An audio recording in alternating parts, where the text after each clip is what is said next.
Hey guys, Lord Naren White here, the Holy Ghost, the one true God. Back with you with the next video in my series reading Dracula by Bram Stoker. Without further ado, returning to Dracula as read by Lord Naren White. Dr. Seward's diary continued. 8 September. I sat up all night with Lucy. The opiate worked itself off towards dusk, and she waked naturally. She looked a different being from what she had been before the operation. Her spirits even were good, and she was full of a happy vivacity, but I could see evidences of the absolute prostration which she had undergone. When I told Mrs. Westenra that Dr. Van Helsing had directed that I should sit up with her, she almost pooh-poohed the idea, pointing out her daughter's renewed strength and excellent spirits. I was firm, however, and made preparations for my long vigil.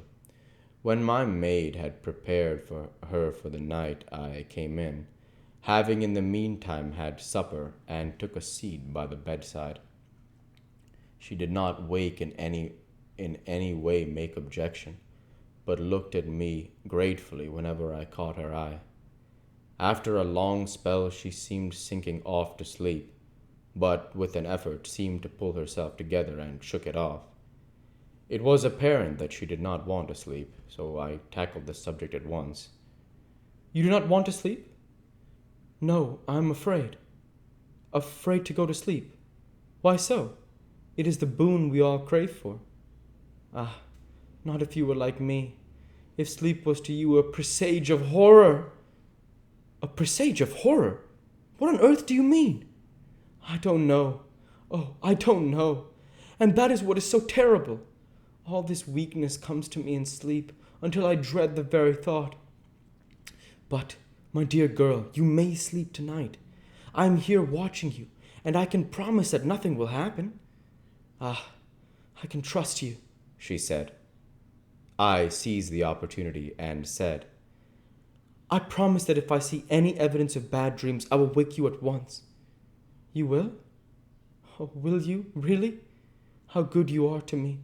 Then I will sleep." And almost at the word she gave a deep sigh of relief and sank back asleep. All night long I watched by her. She never stirred, but slept on and on in a deep, tranquil, life-giving, health-giving sleep. Her lips were slightly parted, and her breast rose and fell with the regularity of a pendulum. There was a smile on her face, and was evident that no bad dreams had come to disturb her peace of mind. In the early morning her maid came, and I left her in her care, and she took back home, for I was anxious about many things. I sent a short wire to Van Helsing and to Arthur, telling them of the excellent result of the operation. My own work, with its manifold arrears, took me all day to clear off. It was dark when I was able to inquire about my zoophagous patient. The report was good. He had been quite quiet for the past day and night. A telegram came from Van Helsing at Amsterdam whilst I was at dinner, suggesting that I should be at Hillingham tonight, as it might be well to be at hand, and stating that he was leaving by the night mail and would join me early in the morning. 9 September. I was pretty tired and worn out when I got to Hillingham.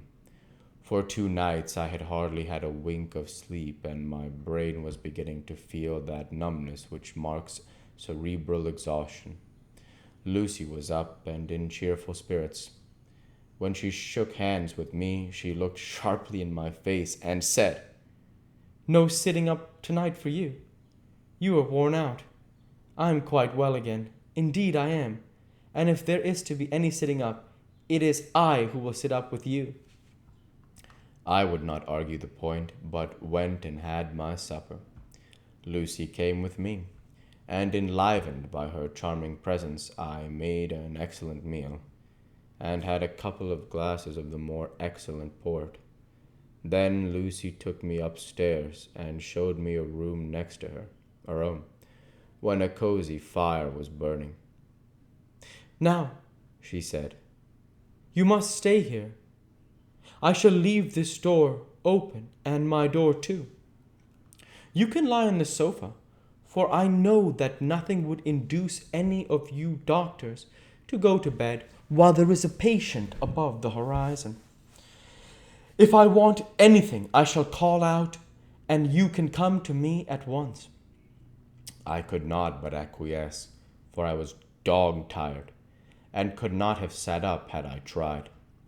So on her renewing her promise to call me if she should want anything, I lay on the sofa and forgot all about everything. Lucy Westenra's Diary. 9 September. I feel so happy tonight. I have been so miserably weak that to be able to think and move about is like feeling sunshine after a long spell of east wind out of a steel sky. Somehow Arthur feels very, very close to me. I seem to feel his presence warm about me. I suppose it is that sickness and weakness are selfish things and turn our inner eyes and sympathy on ourselves. Whilst health and strength give love rein, and in thought and feeling he can wander where he wills, I know where my thoughts are, if only Arthur knew. My dear, your ears must tingle as you sleep, as mine do waking. Oh, the blissful rest of the last night! How I slept with that dear good Dr. Seward watching me. And tonight I shall not fear to sleep, since he is close at hand and within call. Thank everybody for being so good to me. Thank God. Good night, Arthur. Dr. Seward's Diary. 10 September. I was conscious of the professor's hand on my head and started awake all in a second. That is one of the things that we learn in an asylum at any rate. "And how is our patient?"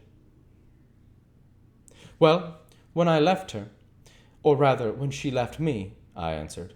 "Come, let us see," he said, and together we went into the room. The blind was down, and I went over to raise it gently, whilst Van Helsing stepped, with his soft, cat-like tread, over to the bed. As I raised the blind and the morning sunlight flooded the room, I heard the professor's low hiss of inspiration, and knowing its rarity, a deadly fear shot through my heart. As I passed over, he moved back, and his exclamation of horror, "Gott in Himmel!" needed no enforcement from his agonized face. He raised his hand and pointed to the bed, and his iron face was drawn in ashen white. I felt my knees began to tremble. There on the bed, seemingly in a swoon, lay poor Lucy, more horribly white and wan-looking than ever. Even the lips were white, and the gums seemed to have shrunken back from the teeth, as we sometimes see in a corpse after a prolonged illness. Van Helsing raised his foot to stamp in anger, but the instinct of life and all the long years of habit stood to him, and he put it down again softly. "Quick," he said, "bring the brandy." I flew to the dining room and returned with the decanter. He wetted the poor white lips with it, and together we rubbed the palm and wrist and heart. He felt her heart, and after a few moments of agonizing suspense said, "It is not too late. It beats, though but feebly. All our work is undone. We must begin again. There is no young Arthur here now. I have to call on you yourself this time, friend John." As he spoke, he was dipping into the bag and produced the instruments of transfusion. I had taken off my coat and rolled up my shirt sleeve. There was no possibility of an opiate just at present, and no need of one. And so, without a moment's delay, we began the operation. We'll go ahead and stop there for this week. As usual, I want to say thank you for watching, and I hope you enjoyed. Please like, comment, and subscribe, as it greatly helps the channel. Light be with you all. Take care, and thanks again.